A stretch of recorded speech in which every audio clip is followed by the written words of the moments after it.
Hello GCP students, what we're looking at today is the short-term effects of exercise. We're going to start with the muscular system.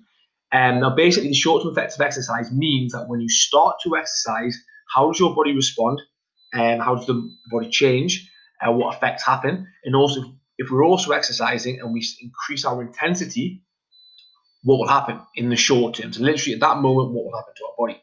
Now look at the muscular system first. Now, as you start to exercise, there's an increased demand for energy. This energy can be supplied both aerobically and anaerobically. Now, if you're going to keep working aerobically, then generally we'll use other systems. The muscle system won't have a massive short-term effect.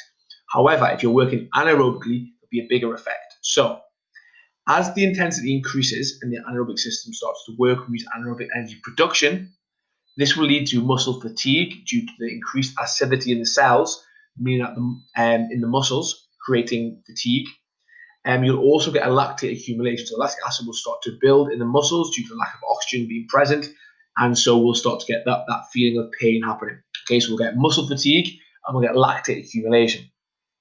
During recovery, okay, you will break down the excess lactic acid that's been built up by taking in more oxygen. Again, that's not the muscular system.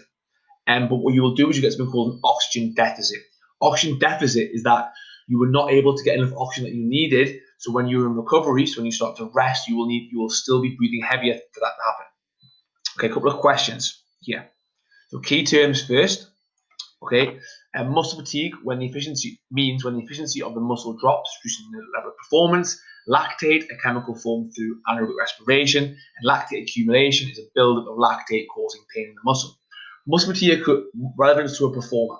Muscle fatigue occurs because the muscle is not able to produce the energy it needs for the level of activity due to increased acidity in the muscle cells.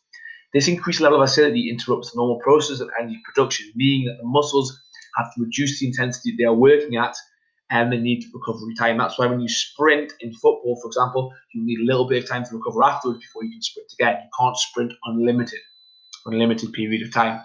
But the questions you need to look at very, very quickly. How would a muscle fatigue affect the following players? A footballer and a 100-meter runner. A footballer will not be able to keep up with the pace of the game, losing their opponent, therefore reducing their influence on the game. A 1500-meter runner, if they get excess muscular fatigue, they will basically mean that they run out of energy or they will not be able to continue for the whole race, and maybe the last lap they will run at a much slower speed because they'll have to recover because of this. Okay, next one. If it loads up, okay, we're going to look at, there we go. Okay, we're going to look at, take a second, is the cardiovascular system and how that responds to exercise. So, just a second while it loads. Always takes a few seconds. And while we're doing this, we'll look at the key terms. So, key terms you need to know anyway when it comes to the cardiovascular system. Here we are. Perfect. Okay, so short-term effects of exercise that are the ways your body responds to exercise we said before. Cardiovascular system. What's going to happen? You're going to get an increase in heart rate. You're going to get an increase in stroke volume. Increase in blood pressure. So heart rate, the amount of time your heart beats per minute, that will increase. Your stroke volume, how hard your heart is pumping, will increase. So because of this, your blood pressure will increase because you're pumping the blood harder. So because of this also, your cardiac output will increase, which is your heart rate times stroke volume equals cardiac output.